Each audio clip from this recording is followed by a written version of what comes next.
Morning, everyone. I think Morning. we'll take 2 more minutes. We'll just wait for a few more participants to join in, and then we'll start in another 2 minutes. Thank you.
So I think we can start now. So good morning, good afternoon, and good evening to everybody. So this is our second set of webinars on the IRIS call for proposals. We had the first one yesterday, which was a time zone more feasible for the Caribbean and Indian Ocean colleagues. Here we are looking forward to mostly colleagues from the Pacific Ocean and the Indian Ocean as well. So I would like to give a hearty welcome to everybody. Again, before we go into the details of the call for proposal, I would like to inform that we had the first steering committee of IRIS yesterday, and it was a very successful one where we had a group of senior SITS representatives reviewing and steering the whole IRIS vision and the call for proposals. Next slide, please. So before I go into what IRIS is, a quick overview for colleagues who are not familiar with CDRI. CDRI, the Coalition for Disaster Resilient Infrastructure, was launched at the UN Action Climate Summit in 2019 September.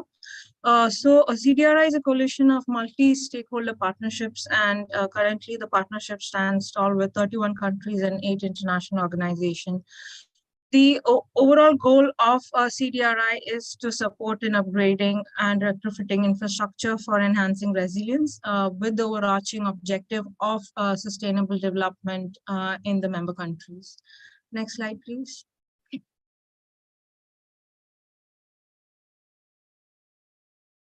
Now coming to IRIS, IRIS, which is the Infrastructure for Resilient Island States, was launched at the World Leaders Summit last year at COP26. We had 6 Prime Ministers doing the launch with the Prime Ministers of India, UK, Australia, and from 3 SITs, which is Jamaica, Mauritius, and Fiji, Prime Ministers also honoring the launch.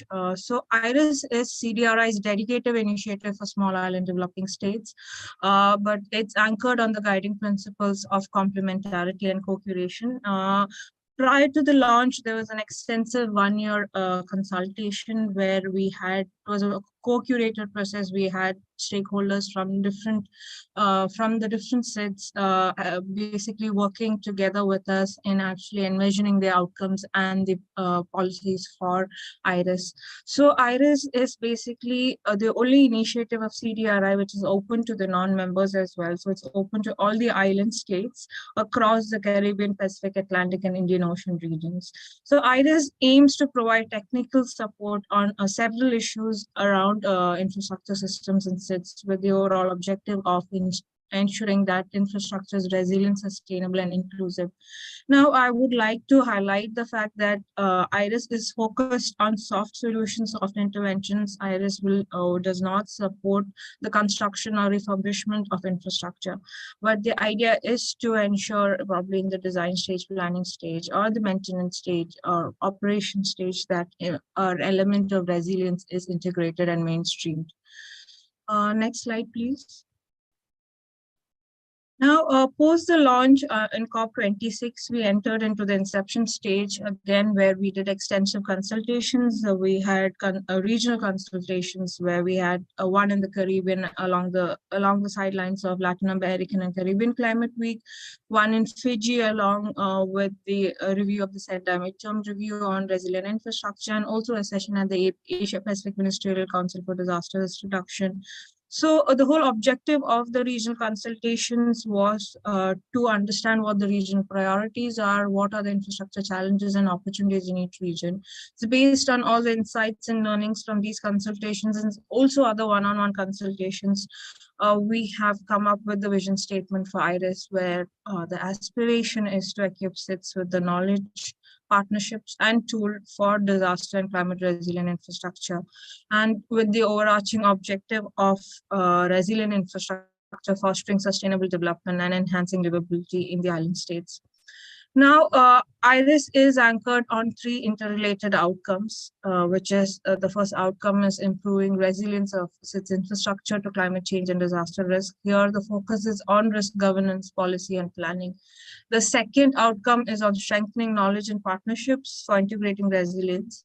And the third outcome, which is the social facet of IRIS, which is on promoting gender equality, disability inclusion through its resilient infrastructure. Next slide, please. Now, against each of the outcomes in the vision document, which we have prepared for IRIS, we had identified strategic interventions. We had identified 9 strategic interventions against the 3 outcomes. Now, based in alignment with the strategic interventions and the visions, the themes for the call for proposal has also been shaped. So we have 4 main themes which the whole call for proposal is anchored on, where the first theme is on risk-informed policy and planning. This is directly alluding to the governance aspects. I'll have my colleague explaining this in detail in a bit.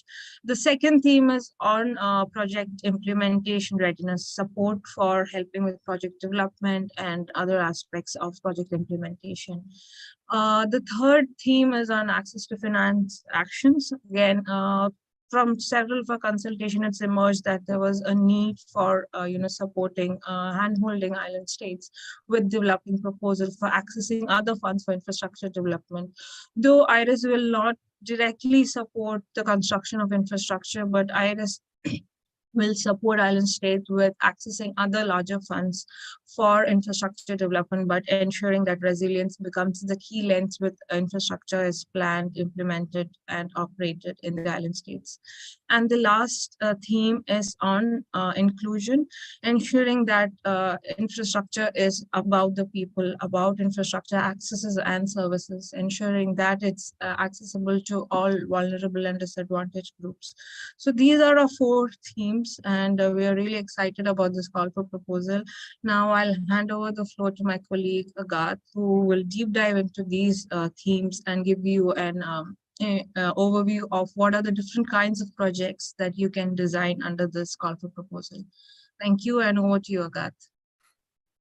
Thanks very much, Ria, and good afternoon, good morning, good evening, wherever you are in the world. So I'm going to talk about the different themes that we have included as part of this call for proposals. So a disclaimer, I'm going to show you some ideas of projects to clarify the expectations, but of course, anything that is aligned with IRIS vision will be eligible. This is a call for proposal that is entirely demand-based. So we want to make sure that the participating countries are proposing something that will really help them. We don't want to impose anything, and make sure that our intervention as part of this call for proposal is going to fit the particular needs of each participating country. So the first theme is risk-informed policy and planning. And so the possible actions under this theme include data creation and analysis. So we are thinking about reviewing available data, filling the gaps that have been identified, then analyzing the data that is available, some risk maps, some climate change scenarios, things like that, modeling. So all of this is eligible under this call. Of course, there is the policy and regulatory frameworks aspect, which is very important for infrastructure resilience. So making sure that we have an infrastructure resilience policy in the various participating countries, that we have building codes that respond to the challenges of disaster resilience and climate change adaptation. So these are all eligible and encouraged under this call for proposal. And we have also strategy and plans under this theme. So we want to make sure that participating countries can receive technical support through this call to establish infrastructure resilience strategies. Where are we? So, understanding like asset assessment or things like that, or vulnerability assessments, then where do we want to go? And how do we get there? So receiving technical assistance to do this. So establishing an investment strategy for infrastructure resilience, for example, or refurbishment plans. So this could be for all infrastructure sectors or some sectors in particular. And my colleague is going to detail the sectors of interest for this call for proposal in a minute. So I'm going to go to the second theme. Thank you.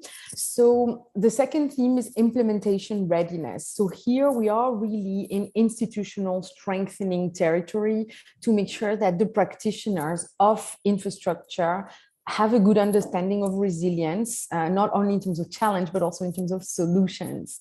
So here in this theme, a lot of actions are possible. So we are suggesting a few. The first one is capacity development for project implementation. So going beyond generalities about infrastructure resilience, but having some particular interventions around maybe project planning, project design in some particular sectors. What are the solutions that will enhance infrastructure resilience in each of the concerned sectors? So that could be through training, but that could be also through reorganizing some institutions and creating entire new departments. So receiving technical support to do this and making sure that the various participating countries are ready to implement infrastructure projects on the technical side. The second pillar is academic and professional training. So beyond the current infrastructure practitioners that are active today, we want to make sure that there is also a generation of future infrastructure practitioners that have an understanding of infrastructure resilience. What are the challenges? What are the solutions? And that they have this knowledge when they enter the workforce of infrastructure. So under this pillar, the possible actions are the development of curricula and training programs. So that could be the revision of existing curricula and syllabus for example, for architecture, for civil engineering, or that could also be the creation of dedicated training, academic training or research as well under those lines. There's also professional training, so continuous education as well. So the development of all of these curricula, maybe delivery of a first set of trainings under this, maybe training of trainers. So all of this is eligible and encouraged. The last one, the last pillar about implementation readiness is on knowledge creation and exchange. Because we recognize that infrastructure resilience, especially related to climate change, is a relatively new field.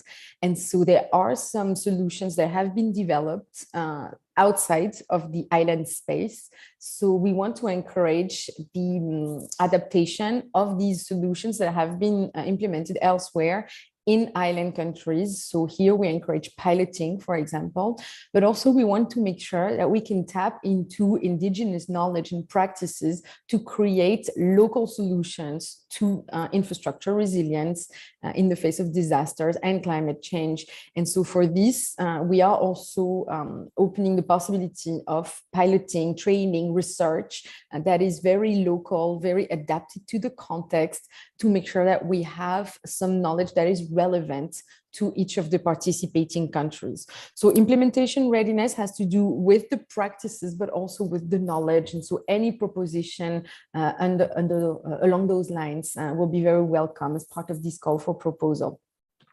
So the next theme is access to finance. As Ria mentioned earlier, in our consultations, it has been a very high point of interest because there is finance out there for infrastructure projects, new projects, refurbishments and all. But island countries, because they are small and they have a limited number of people working in this field, they don't always have the bandwidth to do good project preparation. And so this is where this call for proposal comes in. We're not going to finance infrastructure assets, but we can support through this call project preparation. So feasibility studies, pre-feasibility studies, preparation of portfolios of investments that are bankable, that are investment ready, either for international financing institutions, multilaterals, but also for PPPs. So through this call for proposals, you can request technical assistance, both in terms of project feasibility, ESG, of course, engineering, but also project finance. So countries can be ready to go to market to get the financing for the infrastructure resilience projects that they need. So really preparation of a portfolio of investments that are investment ready is something that we are expecting through this call. Then in access to finance, we have also a pillar related to the expansion of the funding landscape. So participating countries have currently some ways of financing their infrastructure, either construction or refurbishment, and we want to help countries in diversifying their financing landscape.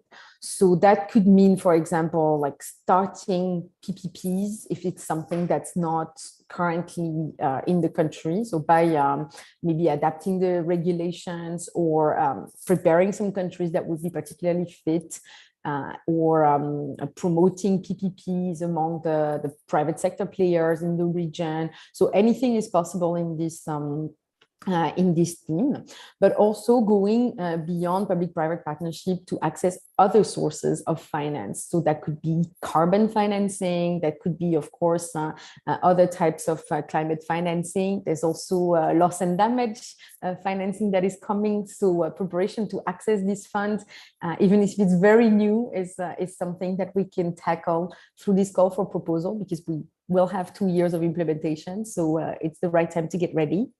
And also looking into maybe other sources of financing that we haven't tapped into. We are thinking especially about mobilizing the diaspora of the various island nations to access some new sources of funding. So here, propositions are more than welcome to expand the funding landscape. So we will provide technical assistance for participating countries to do this. The last pillar of access to finance is, is access to investors.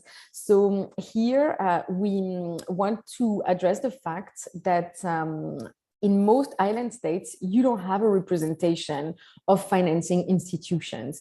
And so when you have your portfolio of investments, as part of the first pillar under access to finance, then you need to go meet the investors and promote your projects, and especially making the case for concessional funding if possible. And so this requires travel, this requires participation into investment forums, and also all of this is eligible most probably in coordination with the first pillar, investment readiness, and second, expansion of the funding landscape. So we really encourage island nations to tap into these resources of access to finance, to get their portfolio of investments ready, and then go meet the financing institutions, so we can have tangible projects on the ground at the end of this support project that CDRI would be supporting. So the last theme is inclusion mainstreaming.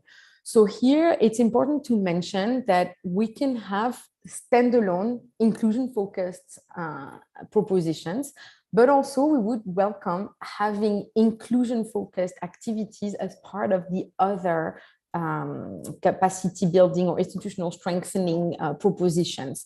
So for example, if you're doing a portfolio of projects, then having inclusion mainstreaming in this is very important. If you're doing like something around design solutions for, I don't know, the health sector to enhance infrastructure resilience, we want to make sure that there is inclusion mainstreaming also. So of course you can have standalone inclusion propositions, but we also welcome the dual alignment of these themes. So under this theme, we have several pillars.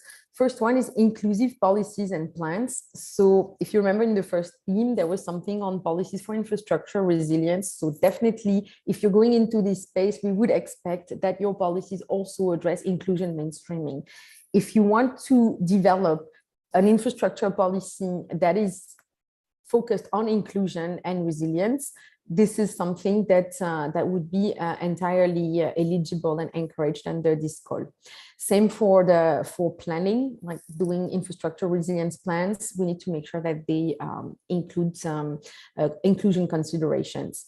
I want to make a quick pause here to explain what we mean by inclusion. So, of course, there's gender inclusion, there's disability inclusion. There is also inclusion that is relevant to the particular island nations. We don't want to have a fixed definition of what inclusion means. As Ria mentioned, we're talking about any disadvantaged group, any group that needs to have a better voice in this space, making sure that everyone benefits from infrastructure resilience. So, because we know that in disasters, some groups are more affected than others. So we want to make sure that infrastructure responds to the needs of these groups, to make sure that in case of stresses and shocks, everyone benefits from the protection of their infrastructure and still receives some services despite some disruptions. So then it will be up to the participating countries to define which are the groups that deserve some attention. And so we want to make sure that it's really adapted to the context. So that's a little parenthesis that was necessary here. So the second pillar under inclusion mainstreaming has to do with practical solutions for equitable access.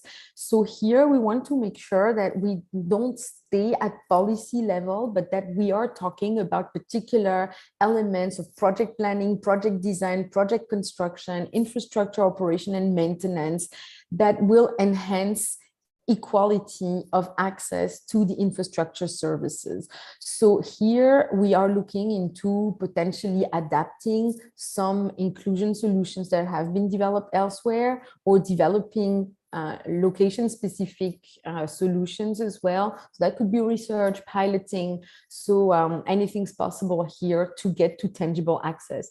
Of course, as CDRI, we would expect along those lines to have a very strong knowledge sharing component. So whatever the recipients of this support do, that we share with other island nations as well. In inclusion mainstreaming, finally, there is capacity development in inclusion mainstreaming. We are aware of the fact that inclusion and resilience have not really been two themes that work together. So we want to offer, as part of this theme, some technical support to do training, to do institutional support in understanding what we mean by inclusion mainstreaming in infrastructure resilience. So all of this is eligible and can work together in any sort of combination.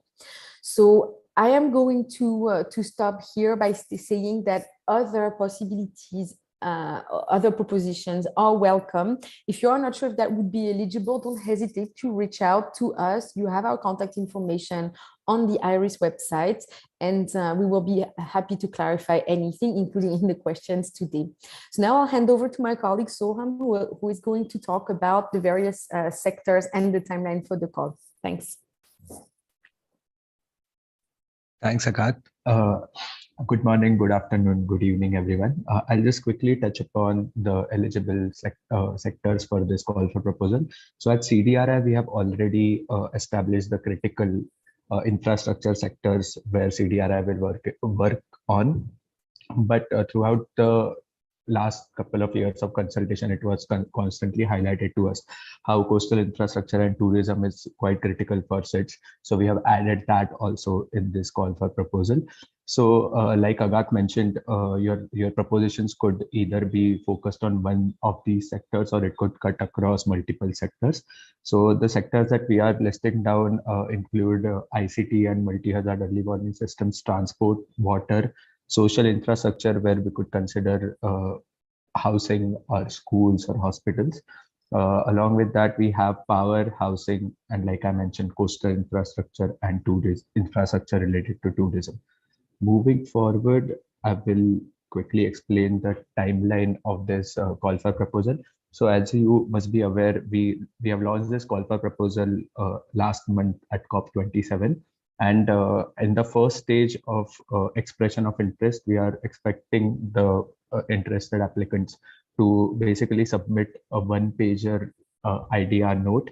And you can find that on our website, which basically asks you to list down very specific information regarding the sector, the type of intervention that you want to do, and give an idea about which relevant government agency that will be endorsing this proposal. Once the due date for submitting this expression of interest is 15th of February. Once we receive all the expression of interest, we'll follow due process to select a few of them for the next stage, which is proposal development. Now here I want to stress on the fact that we realize that not all SIDS or not all government agencies within SIDS have the capacity to or the bandwidth to develop a full-fledged proposal, which will include the work plan, budget, result frameworks, and etc. So we at IRIS, we want to support the shortlisted proposals in their proposal development. So that will happen in the March to a couple of months between March and April. So we will support you in the development of a full-fledged proposal, which will then again go through an evaluation process. And finally, in the month of May and June, we will select the final projects for implementation. Currently, we are looking at projects up to 2 years. So as you can see, the projects will span from June 23 to May of 2025. But at the same time, this information dissemination and learnings also will become an important part of this project cycle. So we expect from the midway point of the first project cycle, the project evaluation, lesson learned workshops, and dissemination knowledge among SIDS and beyond will begin. So again, on that note, I would like to re-emphasize on some of the deadlines. So 15 February for now is the deadline for submitting expression of interest. And also we will be receiving questions till 1st of February. So you can reach out to us via mail or via mail, which is given on the IRIS website. And I would like to pause here and open the floor for question and answers. You can either pose the questions on the question and answer tab, or you can just raise your hand and you can ask the question live. Thank you from our end.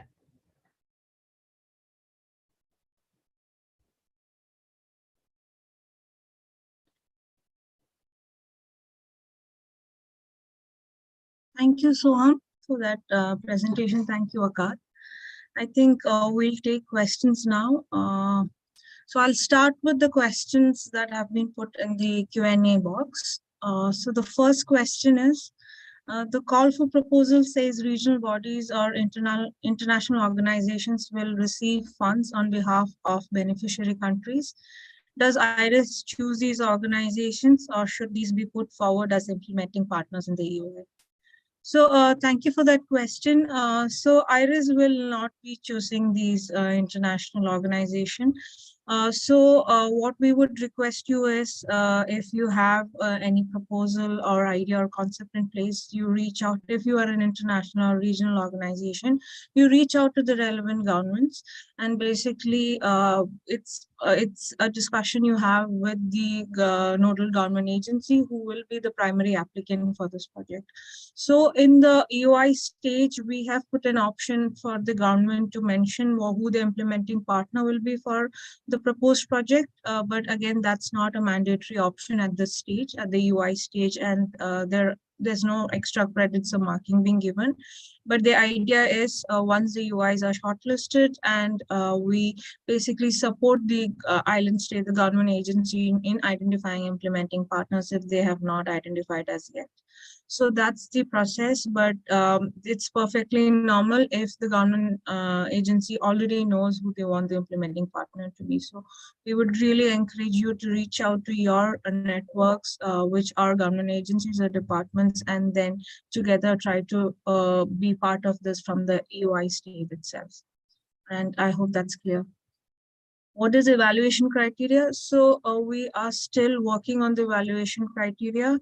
Again, we will definitely be, it will be anchored on the key themes of vulnerability, especially in the context of SIDS, where we will definitely look at the social and economic vulnerability as well.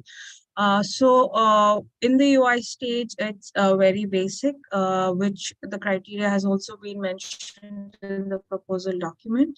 But the main criteria for being shortlisted in the UI stage is that definitely there needs to be a letter of endorsement from the government, because we would want a government agency, a nodal government agency, to be owning this proposal.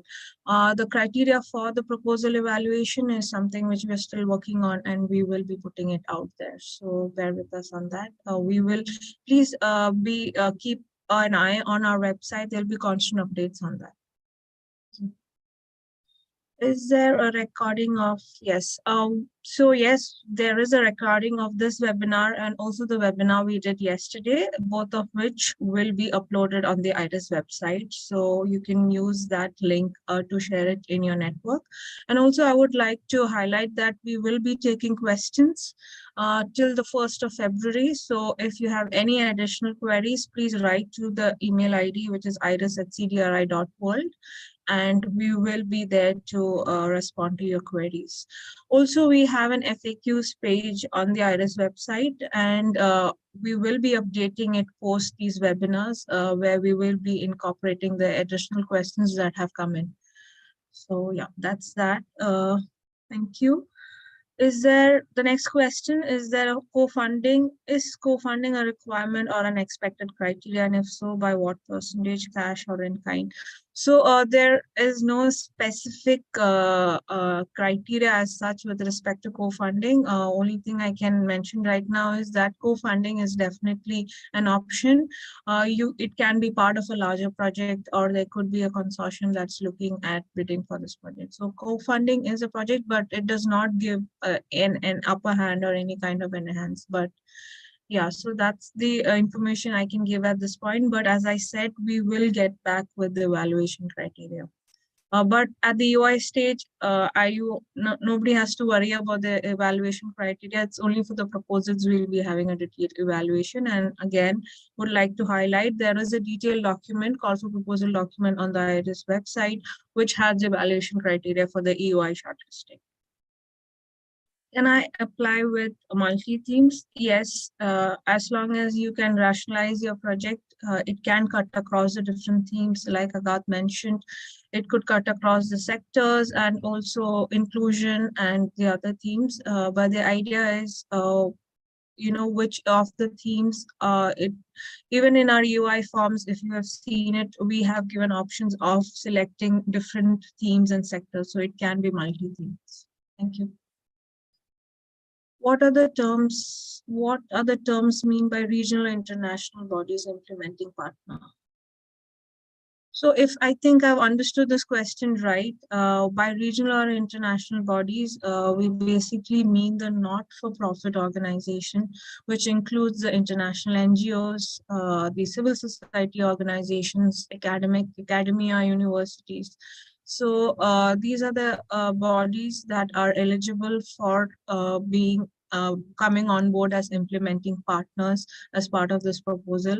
And again, as I mentioned, if you are an international or regional organization, please reach out to your country agent government body, nodal body, for preparing this proposal, because that's definitely our criteria, mandatory criteria, that needs to be a letter of endorsement, and the government needs to be the primary applicant of this project. What is IRIS' position on alignment with applicants' project administrative policies? Okay, this is a question probably I'll have to get back to you with. Unless if Agarth or Deepak, if you would want to answer the question. Yeah, maybe I can chip in. So if I understand correctly the context of this question, I need to explain a bit how the support will be brought to the participating countries. So we will not have, it's not like a grant to the applicant country. So it's not like we are transferring funds and then the participating country is going to use its own project administrative policies. So what we are going to do is to make technical assistance available. So this will be procured either through international organizations or through nonprofits. And so it means that basically the applicant's administrative policies don't really matter, because we are going to provide you not the money, so you don't have to worry about accounting. We're going to provide you the people or the various tools that you need. So it means that the reporting requirements are going to be only on activity progress, not and of course impact, but not on accounting and things like this. This is going to be done by implementing agencies that are taking the task of procurement and managing the funds. So that's also why it's important to note that the recipients, the implementing agencies that are going to receive the funds, they need to have the administrative policies in place to receive some funding. Our funds are going to transit through a multi-partner trust fund that is managed by the UN. So it means that there is an expectation, a due diligence process to make sure that the recipients of the funds, they comply with certain criteria in terms of management and transparency and all. So it means that if you are a country that doesn't have access to any implementing partner that like to manage the funds, to mobilize technical expertise, we can help you with this. As CDRI. So not to worry about it. But then if you have a potential partner, either like UN agency, INGO, or a university that has the procedures in place, then the money can go directly to this organization. But the money is not going to go to the government entity that is applying. They will receive the technical assistance. So I hope that clarifies. We will definitely have a longer answer in writing, because we received also, including the webinar yesterday, some questions about this modality. Thank you, Agarth. And the next question is, are intergovernmental organization member base eligible as implementing partners? Yes, so as we mentioned, different types of non-profit organization, which includes local or international NGOs, UN agencies or multilateral bodies, can also be part of this proposal. So there's one question where we mentioned 8 NGOs. I think that was probably, you must have heard us wrong. There is no list of NGOs or anything that we have compiled. It's open to all the NGOs or international NGOs, as long as you have a government endorsing your proposal. And also with respect to how many organizations can be part of the proposal, IRIS places no limitations on the number of government bodies and implementing partners for proposal, as long as there is a lead agency who is clearly identified in the expression of interest. So that's all with the questions, unless we have anybody who would like to ask us a question live, and please feel free to raise your hand. Thank you.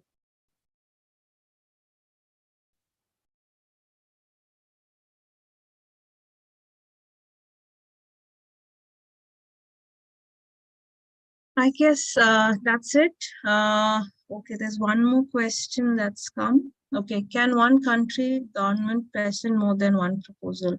No, one country, basically we are expecting only one proposal from each country. Hence, that's the reason we've said that there needs to be a nodal government agency that needs to lead the proposal. But as you've seen, we have a single country proposal and a multi-country proposal, but that does not prevent you from being part of a multi-country proposal. So yeah, you can submit a single country proposal, not more than one proposal from other countries, but you can also be part of a multi-country proposal. I hope that question is clear. Thank you.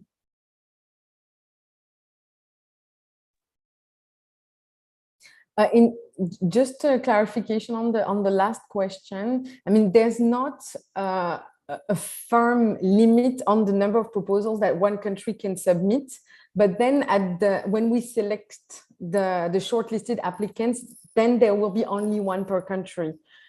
So I think, I mean, at the end of the day, there will be only one selected proposal per country, and not, of course, one in every country, because we have limited funds. But it's important to not multiply the proposals, but we will accept more than one EOI per country, even though for full proposal, it's going to be only one. Of course, except multi-country proposals that could be in addition in the next stage. So yeah. But having said that, also just to highlight, the idea is, that we would want that infrastructure again, especially with the interdependencies that are there, that we would we would encourage you to look at it in a more integrated manner. So since that's the idea, that there should be a nodal agency, and then the other government agencies can be part of it. So we would really encourage that you talk amongst your different agencies and ministries, and that we have one proposal, because again, from the consultations we've had, there were several ideas coming in from one country itself. So that puts us in a situation where sometimes we've realized there were same ideas coming in from the different agencies as well. So the idea is to encourage a more integrated proposal, and where the interdependencies are also considered when the proposals are developed.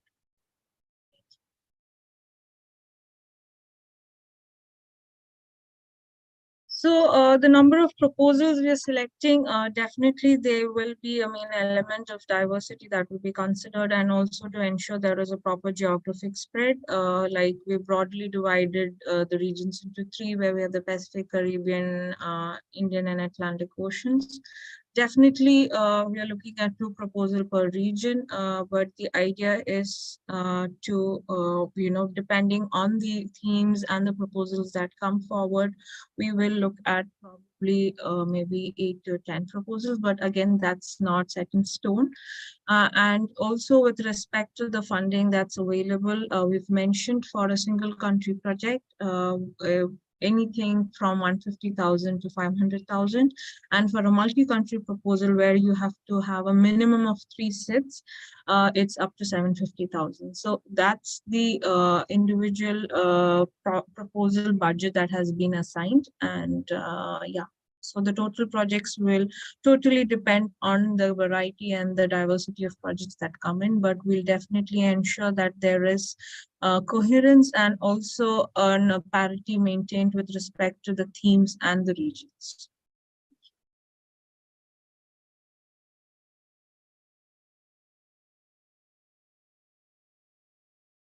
Okay. I think we're done with the questions. Unless anybody has any more questions they would like to ask, again, I would request you all to raise your hands.